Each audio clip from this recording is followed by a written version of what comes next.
unknown. For me, ocean is so big, it's so deep, it's so dark, it's so unknown. If I think about the ocean, I think about a trip in my unknown part.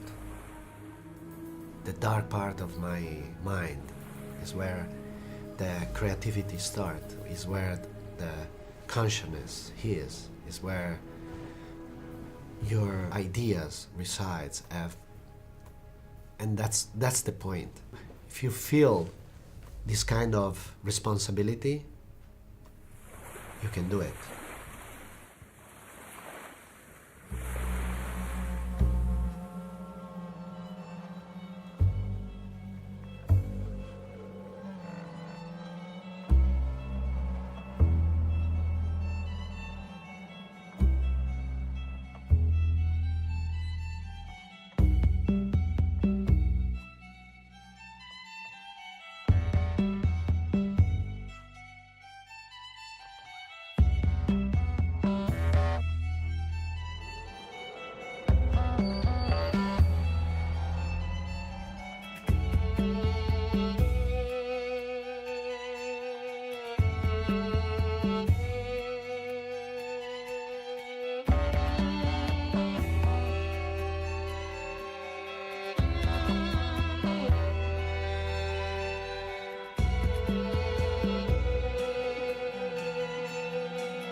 In the past 70 years since my grandfather, Jacques Cousteau, started exploring the world's oceans, we've learned more about them than ever before in human history, but we've also lost more of our oceans than ever before.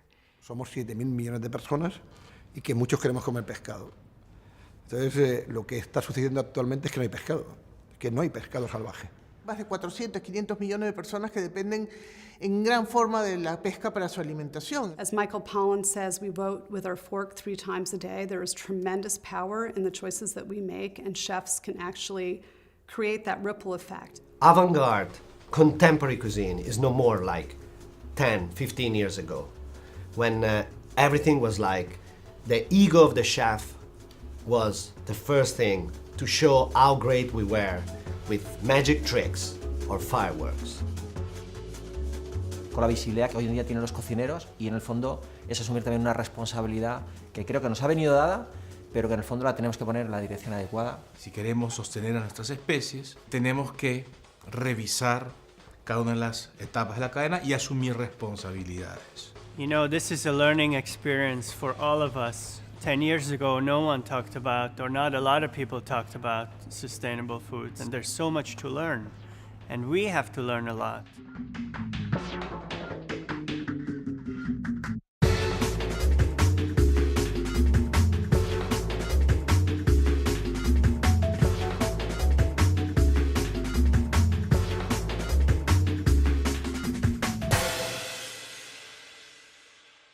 Sometimes people say to me, this doesn't make any sense. You're trying to save the fish so that we can eat them? So how do we balance the need for more food and also preserve this wild resource? You think when you look at the oceans that we're going to have to go to a United Nations meeting or something to get the job done. It turns out, very encouragingly, that 90% of the world's fish come from national waters of just 30 countries. So let's get those 30 countries, country by country, get them to do these basic things that everybody knows how to do. Scientific quotas, protect nursery habitat, reduce bycatch, and then you will have an abundant ocean, and we can feed all these people.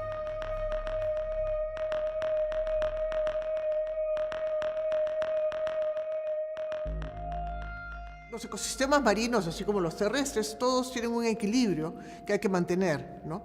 Uno no puede extraer más de lo que se produce, es como sacar más plata del banco de los intereses que uno tiene. Si uno saca demasiado, finalmente se le acaba a uno la plata.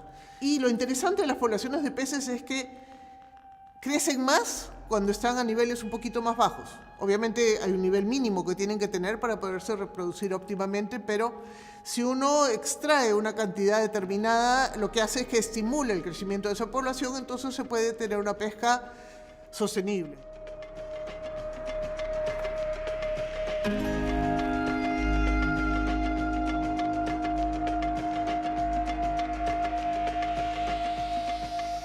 Si hay un oficio duro, es los pescadores, la pesca. Es el oficio más duro que hay, es increíble, ¿no? Por eso cada pescado que te comes, te estás comiendo el alma de esta gente, ¿no? Horas y horas y horas y horas y horas de trabajo durísimo. Es una pesca muy respetuosa la de los pequeños barcos, los pequeños pescadores. Yo quiero romper una lanza a favor de esos pescadores que con su pequeña barca respetan absolutamente las vedas, las zonas, los pasos y conocen muy bien y aman mejor o más que nadie el mar, ¿no? Los pescadores no son los culpables de este problema. La legislación es la que tiene que actuar, ¿no?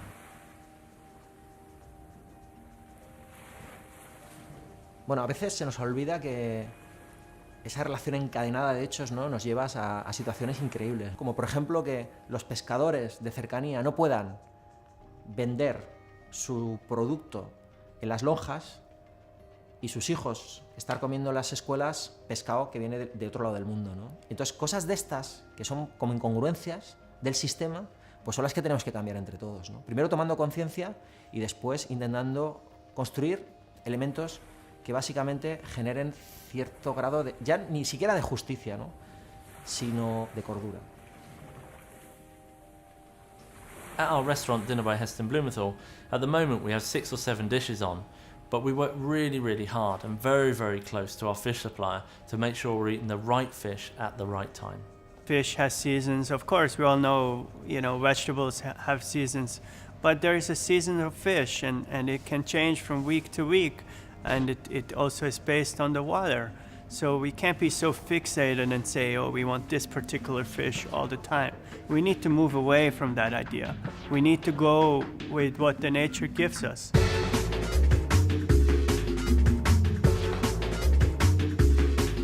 Let's take off some of the laziness we have and rebuild a relation as my mother, as my grandmother, they had with the people, with the locals.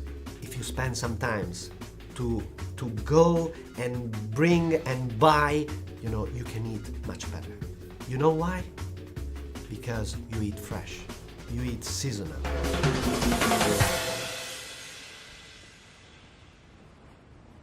Claro, cuando hablamos de pescadores, hay muchos tipos de pescadores, ¿no? Una cosa es un pequeño barco, otra son estos barcos, ¿no?, gigantescos, que realmente no los llamamos pescadores, ¿no? Son dos historias diferentes. So 3 techniques that I've been exposed and I've seen firsthand is bottom trawling, which is basically those big boats that come and have this, those 2 rods that go in the bottom of the ocean. They basically come and they scrape everything on the bottom of the ocean. Most of the time they target one species of fish. All those creatures are mixed with other creatures, so they catch all those untargeted species. They're doing these techniques, it's called trawling, where they're basically raking the ocean floors with equipment that's tons and tons heavy, and it's destroying the ocean floors.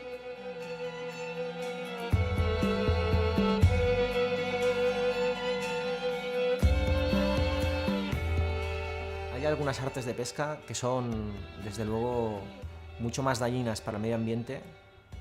Yo creo que incluso para la conciencia de todos, si entendemos que para coger una serie de especies comerciales, pues tenemos un nivel de descarte extraordinario, ¿no? Could be 10-20% of all of the mortality in the ocean is discarded at sea.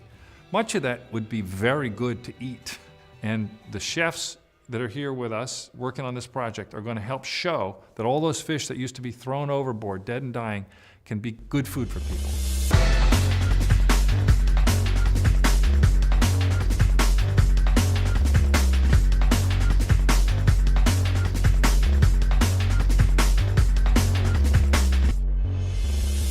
especies que llamamos de descarte o de, fino, de poco valor comercial, como por ejemplo aquí en nuestra región tenemos las mollas, las luernas, las lisas, los panagals. Son pescados exquisitos que se conocen poco, se usan poco en cocina, probablemente porque tienen espinas o porque la gente no sabe cómo tratarlos, cómo limpiarlos, cómo cocinarlos, ¿no? Y en definitiva, quizá lo que quede por hacer es difundir eso, difundir esa forma de cocinar sencilla también y de darles valor gastronómico a esas especias, ¿no?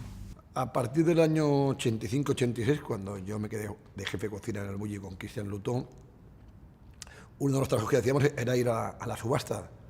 Era un pescado pequeño, no estaba bien visto en la alta cocina, porque tenía que ser pescados grandes, trozos y tal. Y la verdad es que sí que fuimos uno de los primeros restaurantes en el mundo en utilizar pescado barato. Por diferentes motivos, la gente se acostumbró a consumir 3 o 4 o 5 especies en un mar de miles de especies. Especies de lujo que cada vez se hicieron más costosas porque obviamente el mercado empezó a presionar a los pescadores para que busquen estas especies, desechando miles de oportunidades maravillosas.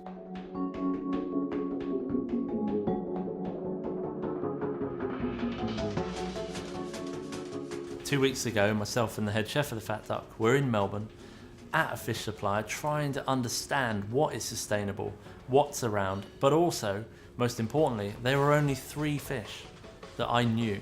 There was turbot, John Dory and red mullet. The rest I'd never seen before. Amazing. Here at the restaurant, you know, we're using fish, you might never heard of it, but they're smaller fish, like blackfish is a fish that we're using. Triggerfish. 10 years ago, I've never heard of those fish.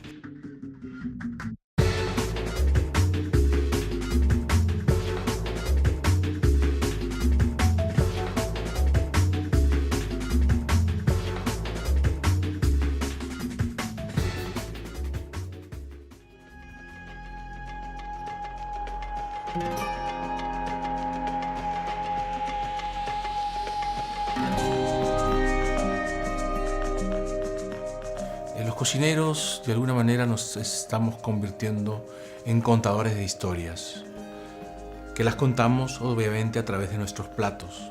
Y nuestros platos ya no van solamente ingredientes de la naturaleza, del mar, sino también van historias conectadas a estos ingredientes, que a veces pueden ser de nutrición, a veces pueden ser batallas de diferente tipo, por supuesto dentro de ellas ambientales o de sostenibilidad.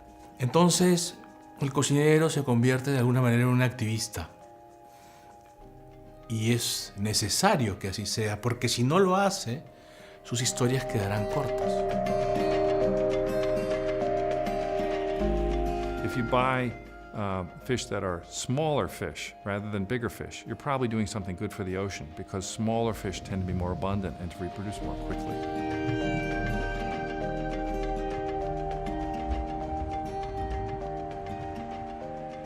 What I love to cook, I prefer to cook a tenderloin or a tongue, a big piece of tuna or a little anchovies. I'm always from the small size part, always, because they're more tasty.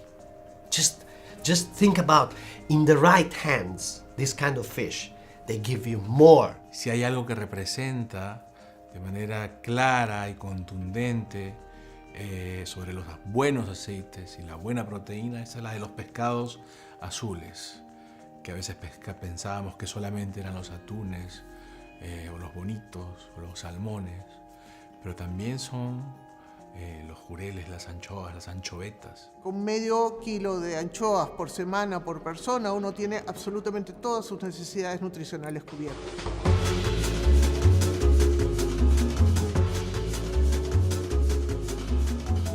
It seems like it's part of the solution to having an abundant ocean, right? Intuitively, if you're farming a fish or eating a farm fish, you must be doing something good, right? Well, it turns out it's a little more complicated than that. And one of the most common kinds of farm fish is salmon. And the salmon farmers feed salmon fish. And in the process, they convert 3 or 4 pounds of wild fish into 1 pound of farmed salmon. That's not a good thing to do if you're trying to feed a hungry planet. This was one of the greatest area for seafood in the world, the island of New York, all around New York. But then, over the years it got polluted and all the fish went away and it died and there wasn't any more fish.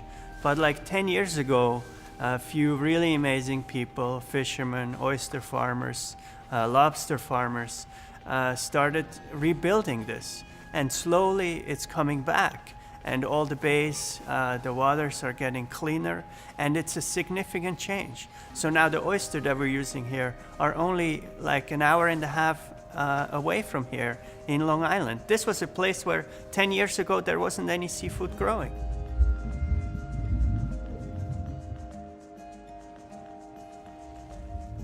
Para mí comer pescado es un placer. Es una de las fuentes de placer más increíbles que yo tengo, de las que yo dispongo. Y yo soy una persona que es capaz de hacer muchos kilómetros por comer cosas que le gustan.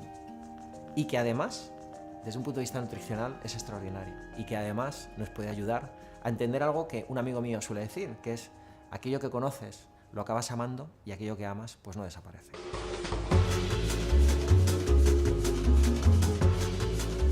I think with the ocean, we have the opportunity to really make change. Thankfully, our nature is so wonderful, and it can actually rebuild and it can recover. Even the damage that we have done can be undone. El secreto está buscar un nuevo equilibrio donde todos nos beneficiemos, donde se siga beneficiando el pescador industrial, donde se beneficie el pescador artesanal, el cocinero, el comensal, el medio ambiente, el mar, el futuro. Quien tiene que dar el primer paso, sin duda, es quien más éxito y más beneficios obtiene en este momento. El pescador industrial, el cocinero. Esa es la clave. Probablemente no sea sostenible el ritmo de consumo de carne actual en la humanidad y tenemos que tener cada vez más presente que el océano es la gran despensa. Mejor una buena sardina con una mala langosta. Falta un tema que desde pequeño en las escuelas, cuando tienes 4, 5, 6, 7, 8 años, te lo expliquen. Y tendría que ser una asignatura, la alimentación y la salud. Algo que hacemos cada día 3 veces es lo mínimo. Lo mínimo, lo que afecta a nuestra salud, lo que afecta a nuestro entorno, a la naturaleza.